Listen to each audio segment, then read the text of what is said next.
안녕하세요. 그리스도양학교 논의하는 신목사입니다. 오늘은 당신의 방언이 성령이 주시는 것인지 무엇으로 증명하는가 라는 제목을 한번 생각해 보도록 하겠습니다. 제가 유튜브에 동영상을 올리게 된 게 이제 거반 600개가 다 되어 갑니다. 제 논조는 다소 과격하며 우리네 교회와 목회자들에 대해 아주 부정적이죠. 그래서 저희 주장에 동의하지 않는 이들이 적지 않은 것도 사실입니다. 그러나 자신의 생각과 맞지 않으면 뒤도 돌아보지 않고 나가시면 되겠죠.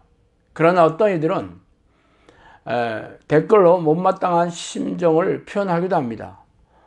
그럴 수도 있는 일이에요. 그러나 저의 많은 동영상 중에 유독 반대표가 많으며 부정적인 댓글이 많은 동영상이 바로 방언에 대한 동영상이었어요. 저는 대부분의 우리네 교인들이 하는 방언이 성령이 주시는 방언이 아니라고 생각하며 그에 대한 성경적인 근거와 더불어 그동안 경험을 바탕으로 주장해오고 있습니다.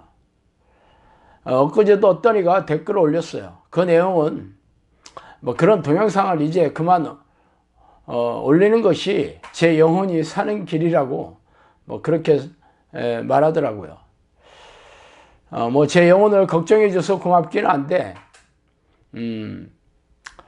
참 마음이 씁쓸했습니다. 그래서 오늘은 우리네 교인들의 방언이 성령이 주시는 것이 왜 아닌지에 대해 그 근거에 대해서 한번 살펴보고 싶습니다. 첫 번째로 우리네 교인들이 하는 방언의 목적이 비성경적이라는 것이죠. 그러므로 방언은 믿는 자들을 위하여 아니하고 믿지 아니하는 자들을 위하여 하는 표적이나 예언은 믿지 아니하는 자들을 위하지 않고 믿는 자들을 위함이니라. 그러므로 온 교회가 함께 모여 다 방언으로 말하면 알지 못하는 자들이나 믿지 아니하는 자들이 들어와서 너희를 미쳤다 하지 아니하겠느냐. 고린도전서 14장 22절 23절입니다.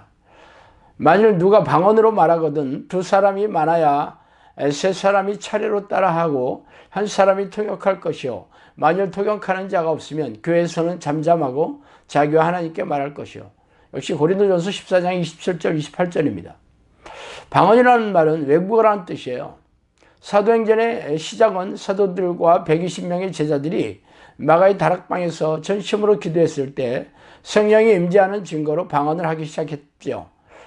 그러자 디아스포라로 흩어진 유대인들이 예루살렘 성전에 순례를 하러 와서 그들의 고향 말을 듣고 화들짝 놀랐습니다. 자기가 살던 나라의 말을 전혀 알지 못하는 사람들이 입에서 그들의 말을 듣게 되었기 때문이죠. 하나님께서 방언을 주시는 목적은 하나님을 모르는 세상 사람들에게 하나님이 살아계신 존재감을 드러내는 수단으로 주신 것입니다. 그래서 바울은 방언이 믿지 아니하는 자들을 위한 표적이며 교인들이 교회에서 방언을 하면 세상 사람들이 미쳤다고 할 것이라며 부정적으로 말하고 있는 이유입니다.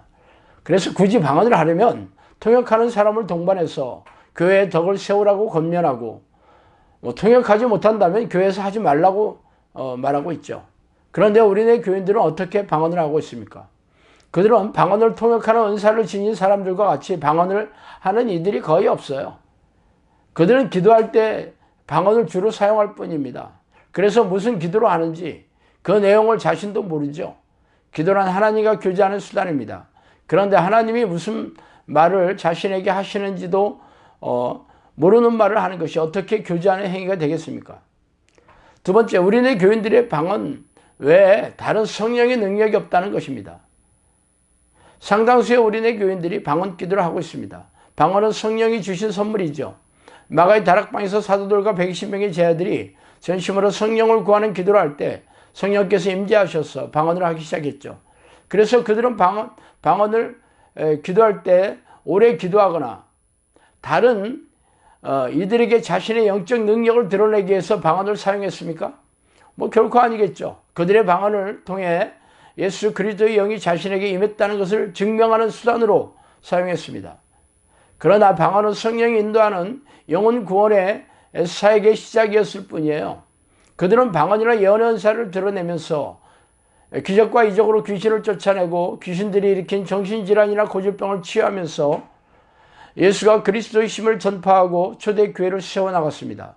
대부분의 유대인들이 유대교에서 기독교로 개종한 이유도 방언을 들어서가 아니라 귀신을 쫓아내고 질병을 치유하는 것을 보고 하나님의 능력을 인정했기 때문입니다. 그러나 우리네 교인들은 단지 방언만을 주구장창 반복할 뿐이지 기적과 이적으로 귀신을 쫓아내고 고질병을 치유하면서 영혼을 구원하는 사역을 하지 않아요. 아니, 성령께서 방언을 주신 것이 분명하다면 성령께서 은사를 주신 목적이 무엇입니까? 바로 귀신을 쫓아내고 귀신이 일으킨 고질병을 치유하면서 영혼을 구원하고 하나님의 나라를 확장하는 것이 아니겠습니까? 그러나 단지 방언만을 하고 다른 성령의 능력이 없다면 그 방언이 어떻게 성령께서 주시는 방언이 되겠습니까? 세 번째, 우리네 교인들은 미혹의 영의 속임수를 분별하는 영적 능력이 없습니다. 거짓 그리스도들과 거짓 선지자들이 일어나 큰 표적과 기사를 보여 할 수만 있으면 택하신 자들도 미혹하리라. 마태복음 24장 24절이죠. 구약 성경에는 거짓 예언자들이 등장해서 참 예언자를 박해하고 옥에 집어넣죠. 거짓 예언자들은 미혹의 영이 그들의 입에 들어가서 귀신들이 하는 예언을 하는 사람들입니다. 그렇다면 미혹의 영이 속이는 수단이 오직 예언뿐이겠습니까? 그들은 성령의 은사를 감쪽같이 속이는 데 천재들이에요. 치유의 능력도 마찬가지죠. 무당이나 중들도 치유를 하고 이단들도 질병을 치유하고 있어요. 그렇다면 이들의 치유 능력은 귀신들의 힘을 빌린 것이 아니겠습니까? 우리네 교회에서 하는 내적 치유가 바로 미혹의 영이 속이는 치유예요. 귀신을 쫓아낸다는 능력도 미혹의 영이 속이는 일이 비일비재합니다. 귀신들이 소리를 지르고 몸을 뻗대면 귀신이 죄다 나갔다고 주장하지만 집에 돌아오면 다시 예전의 상태로 돌아가는 일이 대부분이에요. 이렇게 귀신들은 성령의 능력이나 은사를 속이는 데 천재들입니다. 그런데 방언을 속이지 못하겠어요?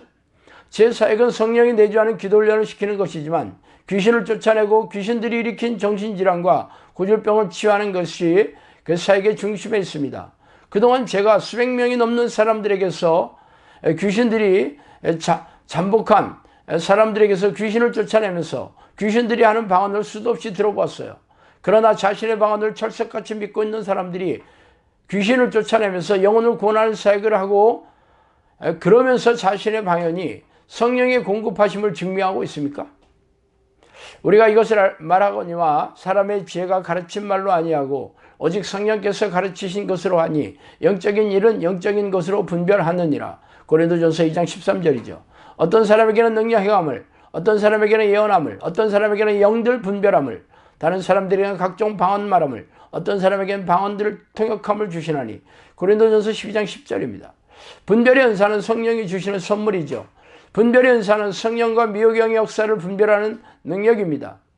그래서 자신의 방언이 성령이 주시는 것이라고 굳게 믿고 있는 사람들이 영적으로 분별하는 능력이 있습니까? 솔직히 말해서 미혹의 영의 정체와 계략을 알지도 못하고 귀신을 한 번도 쫓아내지 못한 이들이 대부분이죠. 지금까지 제가 말하는 근거는 성경의 말씀과 제가 귀신을 쫓아내면서 그 사실을 증명하고 있습니다. 그러나 제 주장을 무턱대고 비난하거나 인신공격성 발언을 일삼는 이들은 그들의 주장에 성경적인 근거도 되지 못하고 귀신과 싸운 경험도 전혀 없어요.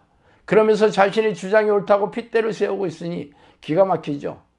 이는 만약 자신의 방언이 성령이 주시는 것이 아니면 그동안 믿어왔던 신앙이 한순간에 무너질까 봐 두려워서 악을 쓰고 있는 것이 아니고 무엇이겠습니까? 그러나 심판대 앞에 서면 그 진실이 밝혀질 것입니다. 그러나 그때는 더 이상 기회가 주어지지 않는다는 것을 잊지 마시기 바랍니다. 오늘은 여기까지 하겠습니다. 감사합니다.